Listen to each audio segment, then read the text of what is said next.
por onde quer que andemos. Isto é o que eu te peço e te agradeço em nome do Senhor Jesus Cristo. Amém.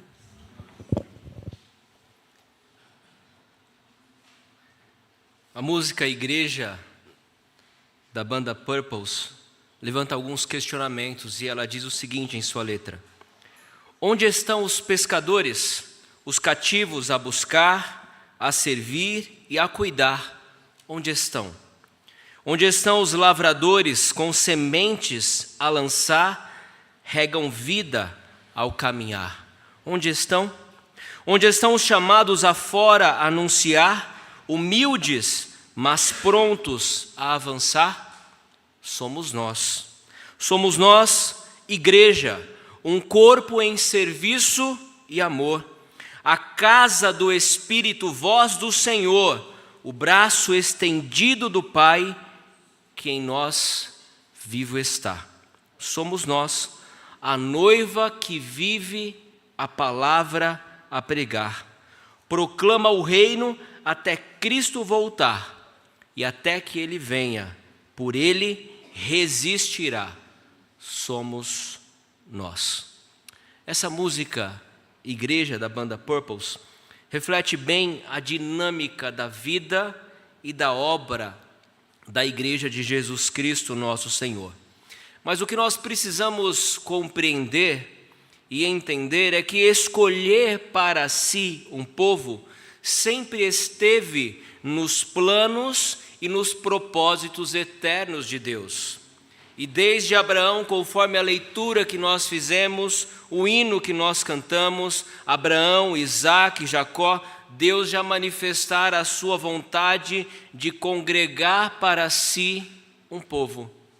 No Antigo Testamento, o povo de Israel. E hoje, a noiva de Cristo, a sua igreja, espalhada pelos 4 cantos deste mundo. E a verdade é que nós não somos melhores que as outras pessoas do mundo. Não foi a nossa bondade e dignidade que atraiu a atenção e os olhos do Senhor para nós, a ponto de Deus nos escolher. Pelo contrário, Deus escolheu os mais improváveis, os mais indignos, os mais pecadores, para manifestar a sua abundante graça e misericórdia. E através dessa escolha que vem do coração de Deus, Ele entra em aliança com esses pecadores por meio de Cristo, para fazer deles o seu povo, para fazer de homens e mulheres pecadoras caídas a sua igreja, não mais debaixo do jugo do pecado, mas restaurados, vivificados, renovados e limpos, purificados por meio de Cristo, o nosso Salvador. E o que nós vemos nessa passagem são essas verdades gloriosas da escolha divina, escolhendo um homem para, através dele, continuar a obra de congregar a sua igreja. E a partir dele, uma nação toda estaria debaixo da proteção e do cuidado de Deus. E ele revela isso a Jacó numa visão gloriosa, num sonho que ele tem de uma escada, enquanto se dirigia para Harã, saindo de Berseba, do poço ali dos 7 juramentos, para a casa de seu tio Labão. Quando nós olhamos para o contexto do livro de Gênesis, no qual essa passagem está inserida, nós podemos ver pelo menos 2 grandes divisões. O primeiro capítulo até o capítulo 11, nós vemos a criação do mundo, a criação do homem conforme a imagem e semelhança de Deus, mas nós vemos também a triste história da queda do homem. Como o pecado entrou no mundo, como o homem desobedeceu a Deus, comendo do fruto que ele havia proibido que não comesse, e como Deus destruiu a humanidade, mas por sua misericórdia a preservou por meio de Noé e sua família, os seus descendentes. Mas na segunda parte do livro de Gênesis, a partir do capítulo 12, nós vemos Deus chamando um homem distinto. Ele chama um homem, esse homem é Abraão, Esse homem sai da sua terra ouvindo a voz de Deus, o comando de Deus, a ordem de Deus, dizendo: olha, sai da sua terra, deixa aí a sua parentela e vai.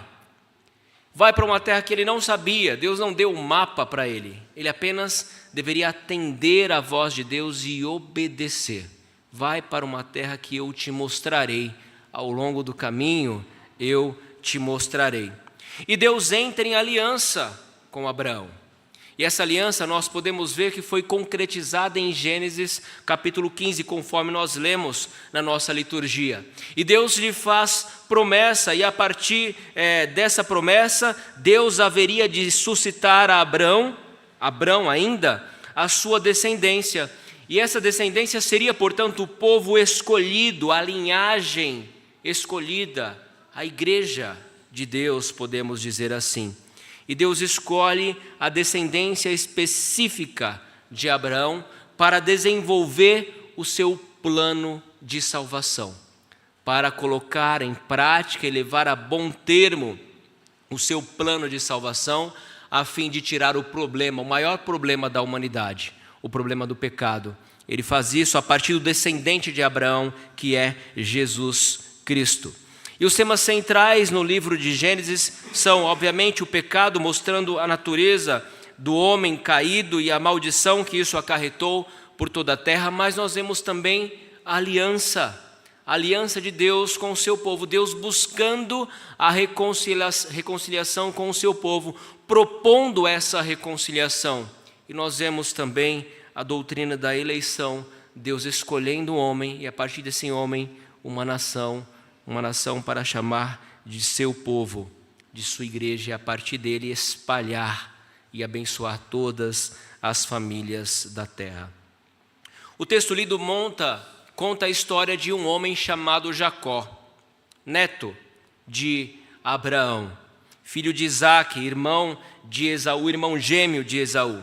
E neste contexto nós vemos Deus revelando-se a Jacó por meio de um sonho, e renovando a aliança que outrora havia feito com Abraão, que renovou-se com Isaque e agora que suscitará e continuará com Jacó, o descendente de Abraão. E ele chama Jacó e faz uma revelação dizendo que ele vai continuar como o descendente de Abraão que vai carregar a promessa de Deus. Mas uma pergunta que nos vem à mente é: por quê? Por que Deus decide escolher como herdeiro da promessa, herdeiro dessa aliança, a Jacó e não a Esaú? Por quê? Se conhecermos a história desses dois homens, nós vamos levantar esse questionamento. Deus escolheu Jacó para manifestar a sua graça, para mostrar que ele é misericordioso, que a salvação é obra de Deus, não é obra do homem, nem da escolha humana. No capítulo 25, nós vimos que a Bíblia narra Esaú como o irmão de Jacó, como um grande caçador, um homem ruivo, peludo, um grande homem caçador que era, e Jacó, em contraste, era um homem liso, ou seja, sem pelos, um homem pacato, um homem mais caseiro. Começa assim a narrativa desses dois homens. No conceito de masculinidade que nós tratamos no encontro dos homens, Jacó já estava de escanteio. Mas a palavra de Deus continua mostrando algumas características de Jacó que eram de caráter assim não muito aprovado segundo os nossos padrões. Neste capítulo conta ainda que Jacó agiu meticulosamente e se apoderou do direito de primogenitura do seu irmão. Esaú chega cansado de uma grande caçada, talvez a caçada não foi boa, talvez ele não tinha conseguido tempo de preparar ali a sua caça, o fato é que ele chega com fome. E Jacó já tinha um prato ali pronto, ele diz: olha, me dê um pouco desse prato que você tem aí, esse prato de lentilhas. Aí Jacó, muito astuto, falou: não é bem assim, vamos conversar, vamos negociar, eu te dou sim, mas em troca eu quero o seu direito à primogenitura. Ele falou: para que me serve a primogenitura se eu estou morrendo de fome? E trocou trocou o direito da primogenitura pelo prato de lentilhas. Jacó usou aquela situação para roubar o direito de primogenitura do seu irmão. Mas como se não bastasse isso, logo mais adiante, quando seu pai já estava velhinho, Isaac já estava velho, as suas vistas já estavam cansadas, ele já não conseguia mais enxergar, ele já estava cego, sabendo que a morte já era iminente. Ele decide chamar Esaú para o abençoar e diz: olha, meu filho, vai à caça e traz para mim aquele prato que você sabe preparar muito bem, aquele guisado de uma boa caça, para que eu possa saborear essa caça e então possa abençoá-lo. Rebeca, mãe de Jacó, ouviu isso e astutamente agiu em conjunto com o seu filho e disse: olha, o seu pai vai abençoar o seu irmão, mas vai primeiro, pega 2 cabritos do rebanho e traz aqui para mim, que eu vou preparar conforme o gosto do seu pai, conforme a vontade do seu pai. E Jacó foi, obedeceu a sua mãe, no início um pouco receoso, mas foi, pegou ali os animais, trouxe os cabritos, a sua mãe preparou, e ele estava com medo, pensando: olha, meu pai vai descobrir, o meu irmão é peludo, eu sou liso, eu não tenho pelos, ele vai saber que não sou eu e vai me chamar de enganador e vai me amaldiçoar em vez de me abençoar. A sua mãe: vai, obedece, faz o que eu estou mandando, que vai dar tudo certo. Ele vai então e com a sua astúcia, ele coloca os pelos do cabrito sobre os seus braços, sobre o seu corpo, pega as roupas do seu irmão que tinha o cheiro do campo, veste ali as roupas do seu irmão e se achega ao seu pai. O seu pai logo reconhece que não era a voz de Esaú, era a voz de Jacó. Mas quando ele apalpa, ele vê que era peludo como seu filho Esaú, ele sente o cheiro do campo na roupa de Jacó, e ele traz o prato e o seu pai come conforme ele gostava, e ele abençoa Jacó no lugar de Esaú. Depois de um tempo, Esaú chega com o seu prato, com a sua caça, e diz: pai, aqui está o prato, me abençoe. Aí ele percebeu o que havia feito: olha, seu irmão veio e roubou a bênção que era sua. Aí a amargura de Esaú é registrada no capítulo 27, com as seguintes palavras: como ouvisse Esaú tais palavras de seu pai, bradou com profundo amargor e disse: abençoa-me também a mim, meu pai. Respondeu-lhe o pai: veio o teu irmão astuciosamente e tomou a tua bênção. Disse Esaú: não é com razão que se chama ele Jacó, pois já 2 vezes me enganou, tirou-me o direito de primogenitura e agora usurpa a bênção que era minha. Disse ainda: não reservaste, pois, bênção nenhuma para mim? Esaú não deixaria quieto isso. Ele disse que assim que passasse o período de luto do seu pai, ele haveria de vingar-se do seu irmão. E aí, diante desse caráter retratado nas escrituras de Jacó, nós nos perguntamos: por que Deus decide escolher um enganador, um mentiroso? Mentiu para o seu pai, roubou a bênção que era do seu irmão, enganou o seu irmão tomando o seu direito de primogenitura. E aí nós nos perguntamos e olhamos para nós: mas nós não somos assim também? Não somos pecadores, miseráveis, indignos? Mas Deus nos escolheu para pertencermos à sua família. Deus escolheu Jacó para manifestar a suprema riqueza da sua graça. Quando a sua mãe, Rebeca, ficou grávida, Deus já deu alguns spoilers do que iria acontecer. E disse assim para ela: 2 nações há no teu ventre, 2 povos nascidos de ti, se dividirão. Um povo será mais forte que o outro, e o mais velho servirá o mais moço. Deus já tinha como plano traçado aquele que iria escolher como a sua descendência, como a linhagem santa e prometida. E em Gênesis nós vemos, portanto, claramente essa doutrina da eleição, que é uma prerrogativa de Deus. E não devemos questionar a escolha de Deus. Tanto que Paulo, quando escreve aos Romanos de maneira muito específica, ele cita a passagem de Malaquias dizendo: amei a Jacó porém me aborreci de Esaú. E ele continua: que diremos, pois? A injustiça da parte de Deus? Ele responde: de modo nenhum, pois ele diz a Moisés: terei misericórdia de quem me aprouver ter misericórdia, e compadecer-me-ei de quem me aprouver ter compaixão. Assim, irmãos, não depende de quem quer, nem de quem corre, mas de usar Deus a sua misericórdia. A vontade é dele, a escolha é dele. É por isso que ele escolhe Jacó, o menos provável, mas alvo da predileção e da escolha de Deus, para manifestar ao enganador Jacó a suprema riqueza da sua graça e da sua misericórdia. O que nós aprendemos com essa história para guardarmos em nosso coração? Aprendemos que pela graça Deus também nos escolheu para que possamos ter confiança, segurança e temor nas suas promessas. Assim como ele escolheu a Jacó, também pela sua graça, pela sua infinita graça, Deus nos escolheu para que possamos ter confiança, segurança e temor nas suas promessas. Vamos olhar para a narrativa. 28, de 10 a 11. Partiu Jacó de Berseba e seguiu para Harã. Tendo chegado a um certo lugar, ali passou a noite, pois já era sol posto, e tomou umas das pedras daquele lugar e fê-la seu travesseiro e se deitou ali para dormir. No texto nós vemos que Jacó faz uma transição geográfica. Ele sai de Berseba. Berseba era o local que Abraão havia feito um juramento com Abimeleque.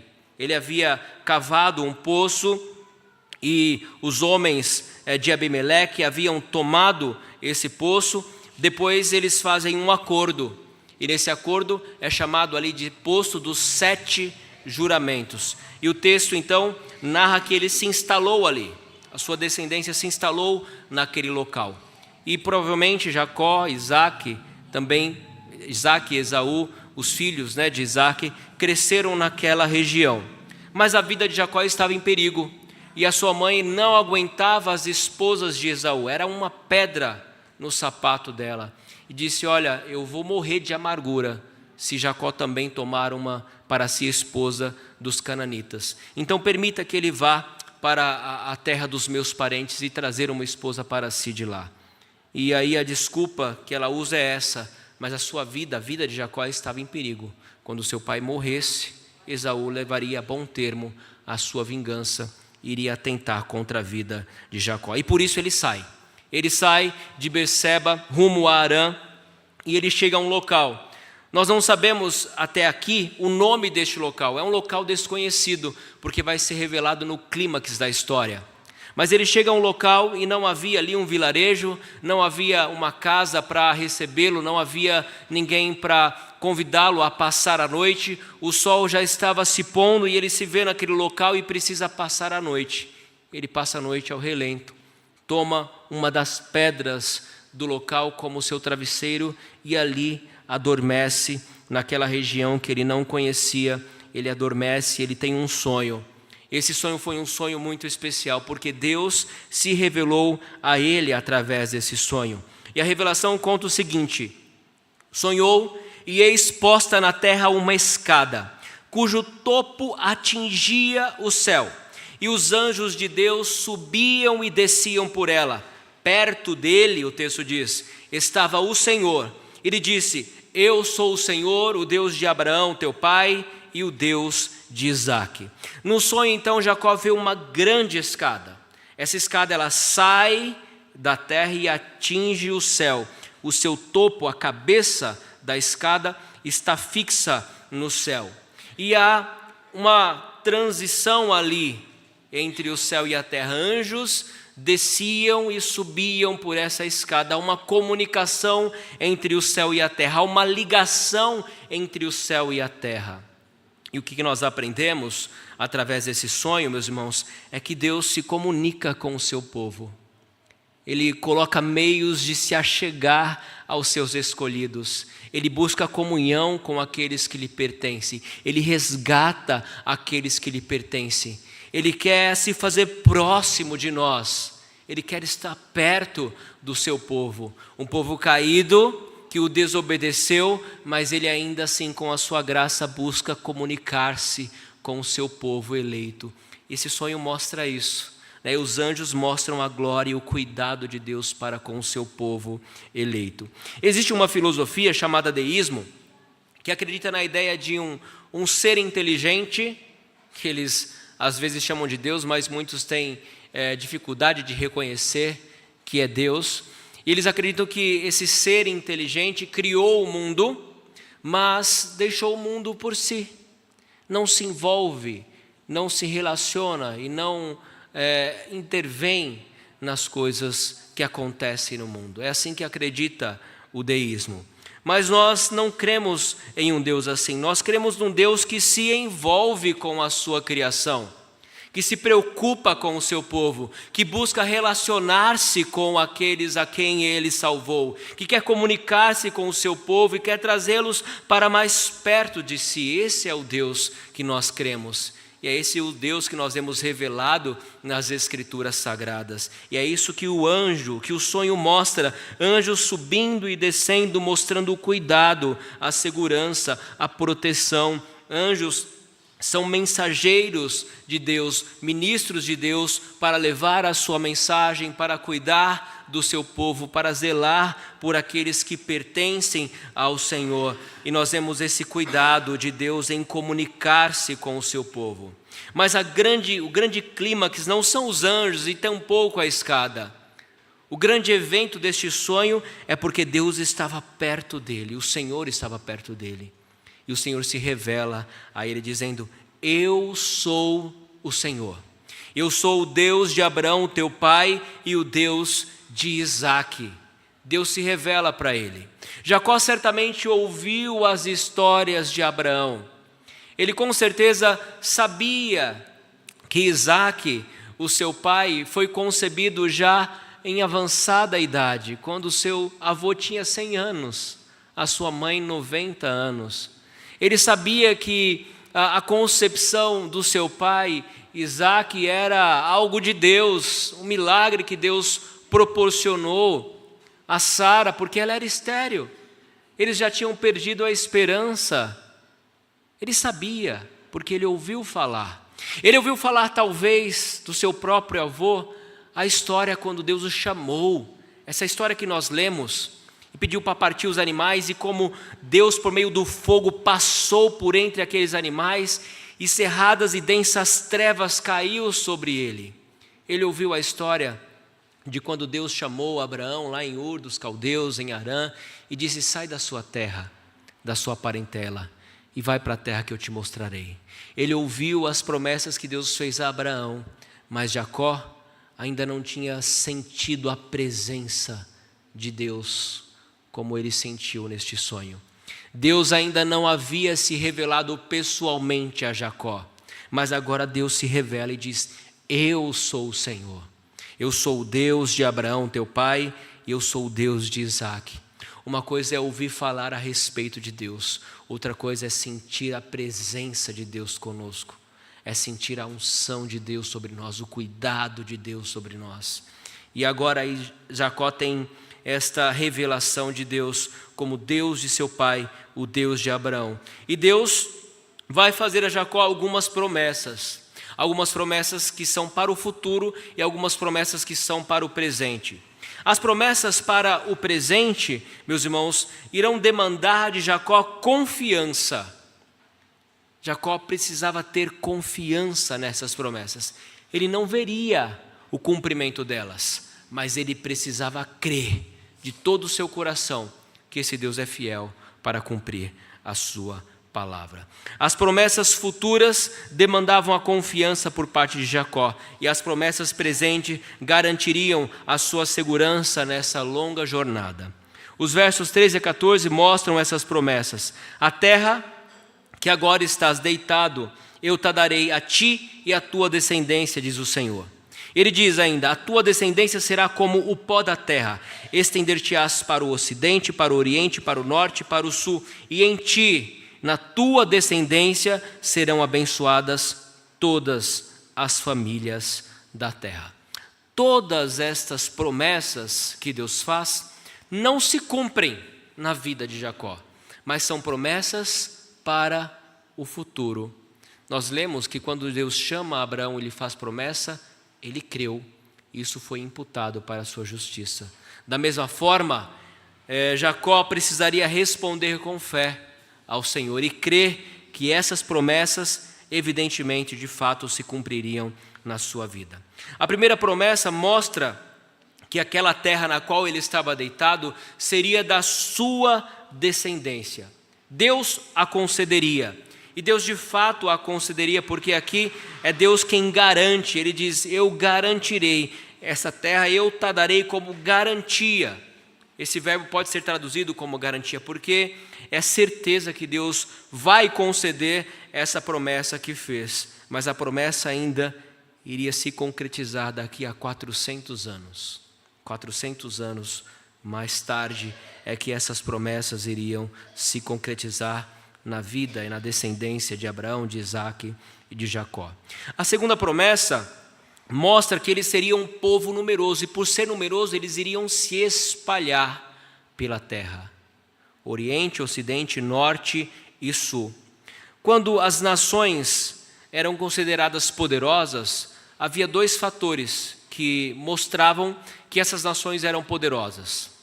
Elas deveriam ser numerosas, e a quantidade de pessoas mostraria o poder bélico dessa nação, com o número dos seus exércitos. Quantos mais homens lutando, mais poderoso era o exército e mais forte era a nação. E também a sua extensão territorial, a sua capacidade de domínio, de se expandir geograficamente, mostrava a sua riqueza, a sua glória e o seu poder. E o texto diz a respeito disso: olha, vocês serão uma descendência como o pó da terra, e vocês se estenderão por toda a terra. Agora, a terceira promessa, ela é muito especial, porque a terceira promessa, ela não fica reclusa apenas à nação de Israel, mas ela extrapola os limites étnicos do povo de Israel. E ele diz: em ti e na tua descendência serão abençoadas todas as famílias da terra. Em ti e na tua descendência serão abençoadas todas as famílias da terra. Sabe quando isso se cumpre? Se cumpre na sua vida. Se cumpre na vida de todos nós que cremos em Cristo. Porque por meio do descendente de Abraão, Isaque e Jacó, que é o Cristo, nós fomos abençoados. De modo que nós somos descendentes espirituais de Abraão, somos filhos de Abraão, por meio da fé que temos no Cordeiro, que é Cristo Jesus. E por meio de Cristo Jesus, Deus abençoou todas as famílias da terra. De modo nós que estamos no Brasil, quando cremos em Cristo, nos tornamos descendentes espirituais de Abraão. A promessa se cumpriu na nossa vida, na sua família, na vida da igreja. Por isso, essa terceira promessa é tão especial, porque se cumpre em nós, que somos igreja de Cristo, descendentes espirituais de Abraão, por meio do Cordeiro Santo de Israel, o nosso Senhor e Salvador Jesus Cristo. O papel de Jacó, portanto, era confiar nessas promessas futuras de Deus para si, para a sua descendência e para todas as famílias da terra. Deus não havia escolhido pelos seus méritos, mas pela sua graça e a sua misericórdia, e agora a função de Jacó era crer. Meus irmãos, assim como Deus demonstrou graça e misericórdia ao escolher Jacó, assim Ele também demonstra graça e misericórdia ao nos escolher. O texto de 1 Pedro 2,9 diz que nós somos raça eleita, sacerdócio real, nação santa, povo de propriedade exclusiva de Deus, por causa do descendente, Jesus Cristo. Agora nós somos também essa raça eleita, esse povo santo. A nossa salvação, ela se cumpre no presente, mas não totalmente. Há promessas na sua vida que vão se concretizar apenas no futuro, mas você não pode enxergar e nem viver agora. Entretanto, você tem que confiar e crer Crer, por exemplo, que quando você fechar os olhos neste mundo, Cristo vai recebê-lo de braços abertos, porque você herdou a salvação por meio de Cristo. Você tem que crer de todo o seu coração que esse Cristo voltará para te resgatar, para resgatar a sua noiva, a sua igreja. Você não vai viver talvez essa verdade no seu tempo de vida aqui na terra, se Cristo não voltar. Mas você precisa crer que aquele que fez a promessa é fiel para cumpri-la. Então há promessas que nós precisamos crer, esperar e confiar, porque são promessas para o futuro. Entretanto, há promessas que apontam para o tempo hoje. E essas promessas foram feitas também a Jacó, e elas demandam de nós também confiança e apontam para a segurança de Deus no cuidado do seu povo. Olha o versículo 15. Deus diz a Jacó: eis que eu estou contigo e te guardarei por onde quer que fores, e te farei voltar a esta terra, porque te não desampararei até cumprir eu aquilo que te hei referido. A primeira promessa para o presente mostra que Deus está conosco o tempo todo. Ele diz: eis que eu estou contigo. É verdade, sim, que Jacó saiu sozinho de Berseba. Ele não teve ninguém em sua companhia. Ele deixou o conforto da sua casa, a companhia dos seus pais, da sua mãe, dos seus conhecidos, dos inúmeros servos que o serviam ali na casa do seu pai, e partiu. Partiu para uma terra distante, uma terra que ele não conhecia, parentes que ele não tinha contato, e ele se foi. Ele se foi por caminhos ermos, se deitou em um lugar que ele nem sabia onde era. Mas Deus vem e se revela: Jacó, você não está sozinho, porque eu estou contigo. Há momentos em que nós nos sentimos sozinhos também. Há momentos em que as lutas são grandes e tantas, e nós olhamos para o lado e não tem ninguém para nos amparar. Há momentos que a vontade que temos é de se isolar, ir para um deserto, pegar a nossa pedra e deitar sobre ela e dormir. Mas quando você estiver passando por vales assim, saiba que você não está sozinho, porque o Senhor está contigo. O Senhor está contigo. E mais do que isso, Ele promete que não apenas a sua presença vai te acompanhar por esses vales sombrios e escuros da vida que vez ou outra nós passamos. Ele diz que Ele te guardará por onde quer que fores. Eu te guardarei, eu estou contigo e eu te guardarei por onde quer que fores. Então, na jornada, irmãos, nós nunca estamos sozinhos. Deus sempre está conosco. Deus sempre está ao nosso lado. Ainda que não percebamos, Jacó não tinha dimensão disso. Jacó não sabia disso. Ele não sabia que o Senhor estava com ele, mas Deus se revelou e diz: olha, Jacó, eu estou contigo. Eu estou contigo. E mais, eu vou te guardar por onde quer que você for. A segunda promessa para o presente da vida de Jacó diz: eu te farei voltar a esta terra, porque eu não te desampararei até cumprir eu aquilo que te hei referido. Ele vai buscar para si uma esposa, mas Deus diz: olha, você não vai ficar lá, você vai voltar, porque os meus propósitos, os meus desígnios, aquilo que eu estabeleci para a sua vida, ninguém pode frustrar. E nós precisamos entender isso, irmãos. Os planos que Deus estabeleceu para a vida de cada um de nós não podem ser frustrados pelas circunstâncias adversas que nós passamos. Quem pode frustrar os planos e os desígnios de Deus? Quem pode frustrar os sonhos que Deus sonhou para você? Ninguém pode. É Deus quem garante o cumprimento de cada um deles. E ele diz isso a Jacó: olha, você vai, mas sou eu quem o farei voltar. Eu o farei retornar para esta terra. Ele sai de mãos vazias, sozinho, sem nada e sem ninguém. Mas ele volta com uma grande família, com as 12 tribos de Israel. Ele volta com inumeráveis bens que Deus deu para ele. Ele vai sozinho, mas depois de 20 anos ele volta como uma poderosa nação.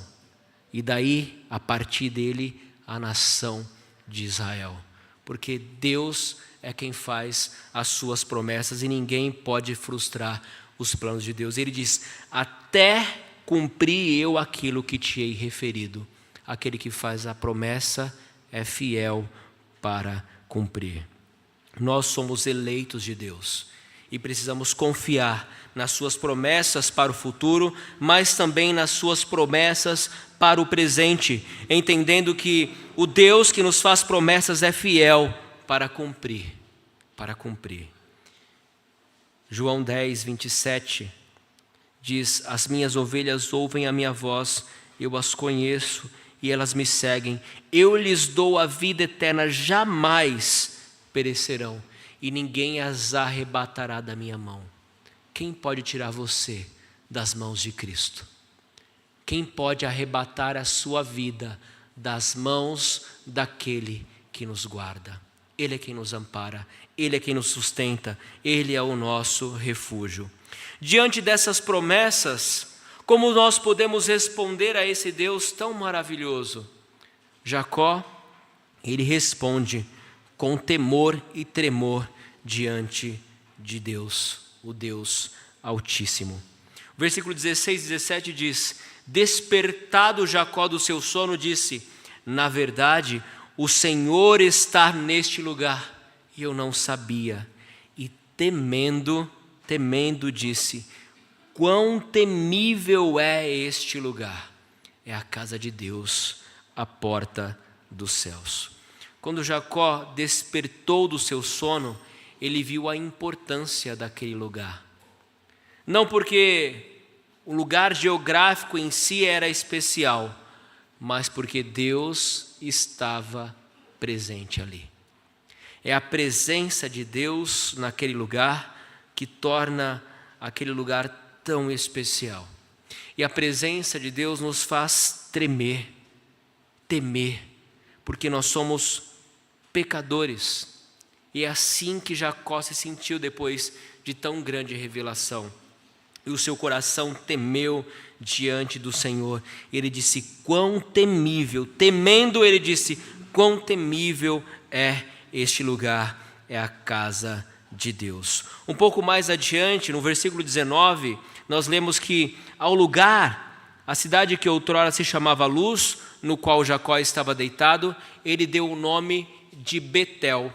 Bet, do hebraico, significa casa, e El, Deus, ou seja, casa de Deus. Não é assim que ele disse? Essa é a casa de Deus, esta é Betel. Por quê? Porque o Senhor está neste lugar. Então o nome da cidade, que era Luz, agora passa a se chamar Betel, casa de Deus. E olha que interessante, o lugar onde nós estamos também é Betel. Sabe por quê? Porque Deus está neste lugar. A sua vida, o seu coração também é Betel. Sabe por quê? Porque Deus habita dentro de você. Você foi selado com o Espírito Santo e agora você é casa de Deus. E onde você vai, você faz desse lugar um lugar santo, porque onde você está, Deus está contigo, e onde Deus está, ali a santidade e a presença de Deus naquele lugar.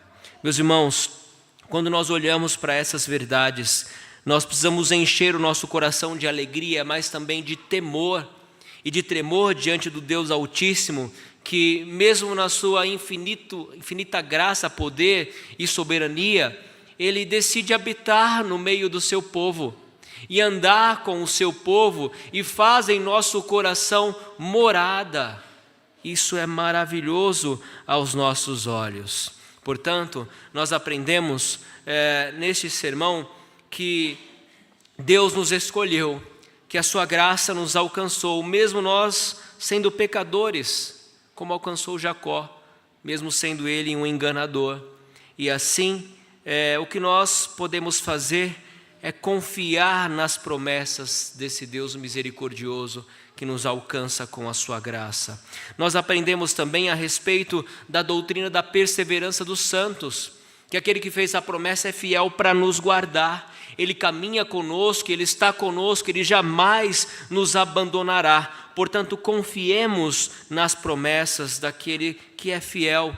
Tenhamos segurança na salvação que vem do Senhor e andemos diante dEle com santo temor e tremor diante de tão grande salvação. Se você ainda não conhece a Cristo, agora você pode dizer que tem um Salvador, porque Deus, na sua infinita graça, proveu o seu Filho Cordeiro para morrer e ressuscitar e dar a sua vida em favor da sua igreja e do seu povo. Não se preocupe se você não tem vivido uma vida tão regrada aos olhos de Deus, porque a salvação não depende das suas obras, depende da obra daquele que foi morto. Mas se você confessar os seus pecados, se arrepender de todo o seu coração, entregar a sua vida a Cristo, você vai experimentar a graça do perdão. A graça daquele perdão que nos consola, que nos arrebata e que enche o nosso coração de alegria. E você vai se sentir seguro nos braços de Deus. Agora, se você já é crente, já é um eleito do Senhor, continue andando diante dEle com temor e tremor. Não desanime diante das adversidades, porque o Senhor está contigo e Ele te guardará por onde quer que fores.